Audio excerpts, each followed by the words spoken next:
جنات پر ایمان بھی، ایمان کا مطلب یہ یقین رکھنا کہ جنات کا وجود ہے، یہ بھی ایمان کا حصہ ہے۔ جنات کا منکر بھی اسلام سے خارج ہے، کیونکہ قرآن مجید سے، احادیث سے، تواتر سے یہ بات ثابت ہے کہ اللہ نے ایک مخلوق آگ سے بنائی ہے، ایک مخلوق بنائی ہے نور سے، جس کو کیا کہا جاتا ہے؟ فرشتہ۔ اردو میں، فارسی میں فرشتہ، انگلش میں اینجل، اور عربی میں ملک۔ عربی میں کیا کہتے ہیں؟ ملک، جس کی جمع ملائکہ ہوتے ہیں، ملائکتہ بہت آتا ہے نا قرآن مجید میں۔ تو گورے بھی مانتے ہیں اس کو، کیونکہ یہ تو آسمانی کتابوں سے، تواتر سے ثابت ہے۔ تو اب یہ فرشتہ چونکہ مادی مخلوق نہیں ہے تو ہمیں وہ مخلوق نظر نہیں آتی۔ اب سائنس کا یہ کہنا ہے، سائنس تو یہاں تک، سائنس مادی چیزوں پہ تحقیق کر سکتی ہے بھائی جان، کچھ چیزیں سائنس کی دسترس سے کیا ہیں؟ خارج ہیں۔ اگر وہ دلائل سے ثابت ہو جائیں، دوسرے دلائل سے، تو ان کو مان لیا جائے، نہیں ثابت ہو تو نہیں مانا جائے۔ اب سارے پیغمبروں نے فرشتوں کے وجود کا بتایا ہے، حضرت موسیٰ، عیسیٰ علیہ السلام، موسیٰ علیہ السلام، داؤد علیہ السلام، تواتر سے، تبھی یہود و نصارہ اور مسلم سارے متفق ہیں کس کے وجود پر؟ فرشتوں کے۔ اسی طرح اللہ نے ایک مخلوق کو آگ سے بنایا، اس کو کیا کہا جاتا ہے؟ جن۔ چونکہ وہ انسانوں سے چھپی ہوئی ہے اس لیے اس کو کیا کہا جاتا ہے؟ جن۔ جن چھپی ہوئی چیز کو کہتے ہیں۔ مجنون کسے کہتے ہیں؟ جس کی عقل چھپی ہوئی ہو، پردہ پڑ گیا ہو، دیوانہ ہو گیا ہو۔ جنین اس بچے کو کہتے ہیں جو ماں کے پیٹ میں ہو، وہ بھی چھپا ہوا ہوتا ہے نا۔ فلما جن علیہ اللیل، قرآن کہتے ہیں جب رات چھا گئی، اندھیرا کر دیا رات نے، تو ہر وہ چیز جو چھپی، جنون اسی سے نکلا ہے۔ جنون پاگل ہو گیا نا، گویا دماغ ہی غائب ہو گیا ہے، ٹھیک ہے نا۔ تو ہر وہ چیز جو چھپی ہوئی ہوتی ہے نا، اس میں جیم ڈبل نون والا مادہ پایا جاتا ہے۔ تو جن کو بھی جن اس لیے کہتے ہیں کہ وہ ہوتا ہے لیکن نظر بولو نہیں آتا۔ تو اس کے بارے میں ہمارا عقیدہ کیا ہے جو اسلام نے ہمیں بتایا ہے؟ بھائی جنات بھی مکلف ہیں اعمال کے، ان میں اچھے بھی ہوتے ہیں اور ان میں برے بھی ہوتے ہیں۔ البتہ شیطان ایک ایسا جن ہے جو برا ہے، ہر جن برا نہیں ہوتا، لیکن شیطان ایک برا جن تھا جو اڑ گیا تھا نا، وہ پڈے ماضی میں لگا تھا اور قیامت تک اڑا ہی رہے گا، اس کی نسل بھی ایسا ہی ہے۔ لیکن جنات میں اچھے بھی ہوتے ہیں اور جنات میں برے بھی ہوتے ہیں۔ جنات تعلیم کہاں سے لیتے ہیں؟ انسانوں سے لیتے ہیں۔ جنات میں کوئی الگ سے پیغمبر نہیں آتے، انسانوں ہی کو اللہ نے یہ فضیلت دی ہے کہ جنات فالو کس کو کریں گے؟ انسانوں کو۔ تبھی جتنے مذہب انسانوں میں ہے نا، اتنے ہی مذہب کس میں ہے؟ جن اگر میرا بیان سنتے ہیں تو 20 رکعت تراویح کے قائل ہو جاتے ہیں، کسی اہل حدیث کا بیان سنیں گے تو 8 کے قائل ہو جاتے ہیں، جہلم والی سرکار کا بیان سنیں گے تو جنوں کی بیویاں عدالت سے جا کے ان کی عدالتوں سے خلا لے رہی ہوتی ہیں کہ وہ شوہر ان جن شوہر دینے پر راضی نہیں ہوتا۔ وہ سارے جھگڑے جو انسانوں میں ہے نا، جن میں ہو سکتا ہے کچھ 4 شادیاں کرتے ہو جو میرا بیان سنتے ہو اور پٹ بھی رہے ہو جنیوں سے، چڑیلوں سے اور جن میں ایسے بھی ہوں گے جو 1 کے قائل ہوں گے۔ تو جتنے، اب مجھے نہیں پتا جنات کو 4 کی اجازت ہے کہ 1 کی ہے، یہ کچھ مسائل ہو سکتا ہے جنات کے ہم سے ڈیفرنٹ ہوں، لیکن بہرحال تو حدیث سے ہمیں یہ پتا چلتا ہے بھائی ایک مخلوق ہے جسے کیا کہا جاتا ہے؟ جن کہا جاتا ہے۔ وہ ہے، اس کا وجود ہے، اور چونکہ وہ ہو سکتا ہے یہاں بھی کچھ جنات بیٹھے ہوئے ہوں۔ اگر وہ آپ کہیں وہ بیٹھے ہوئے کیوں؟ بھائی وہ کھڑے ہو گئے تو سب آپ لیٹے ہوئے ہوں گے پھر یہاں پہ، اس لیے ان کو بیٹھے ہی رہنے دو۔ ٹھیک ہے، میں اکثر چٹکلا سناتا ہوں نا، وہ پرانا ہو گیا لیکن کیا کریں، ایک آدمی کو کسی نے بتایا یہ فلیٹ پرانا ہے، خالی ہے، یہاں جنات ہیں، ادھر نہیں جانا، وہ فنٹر بنا ہوا ہے۔ میں چل جن ون کی ایسی کی تیسی گیا، بیل بجائی، بندہ باہر نکلا نا، اب الٹے پاؤں اس کے آنکھیں گول گول، تو پھر بھی اس میں بڑا کانفیڈنٹلی نا اس نے کہا کوئی ڈرتا ورتا نہیں بھائی صاحب، آپ میں نے سنا یہاں کوئی جنات ہیں؟ تو وہ کہتا ہے میں تو 500 سال سے رہ رہا ہوں، مجھے تو اب تک کوئی جن نظر۔ اس نے کہا لے بھائی یہی جن ہے بھائی، 500 سال سے رہ رہے کم، سمجھ رہے ہو؟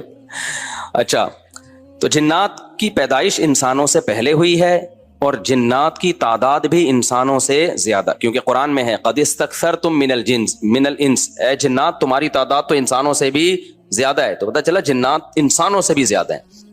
تو ان میں اچھے بھی ہوتے ہیں، برے بھی ہوتے ہیں، ہری پگڑی والے بھی ہوتے ہیں، سفید پگڑی والے بھی ہوتے ہیں، دیوبندی بھی، بریلوی بھی، قادیانی بھی، ہندو بھی، ہر طرح کے فرقے، کیونکہ یہ تعلیم کہاں سے لیتے ہیں؟ انسانوں سے۔ تو جتنے مولویوں کی جتنی قسمیں ہیں نا، سب سے زیادہ قسمیں تو پاکستان میں پائی جاتی ہیں، تو جتنی قسم کے مولوی ہیں جس ملک میں ہوں گے اتنے ہی قسم کے فرقے بھی اس ملک میں جنات میں بھی ہوں گے، کیونکہ یہ تعلیم کس سے لے رہے ہوتے ہیں؟ میں نے بتایا انسانوں سے۔ دوسرا، ان میں ایک مسئلہ ہے، ان میں شر کا عنصر خیر سے زیادہ غالب ہے۔ انسان کی جو نیچر ہے نا، انسان کی نیچر یہ ہے کہ انسان کی نیچر میں خیر زیادہ غالب ہے، شر مغلوب ہے۔ انسانوں میں اچھے بائی نیچر اچھے زیادہ ہوتے ہیں، برے کم۔ ہر انسان جھوٹ کو ناپسند کرتا ہے لیکن کچھ پھیکو بھی ہوتے ہیں، ہر انسان چوری کو ناپسند کرتا ہے لیکن کچھ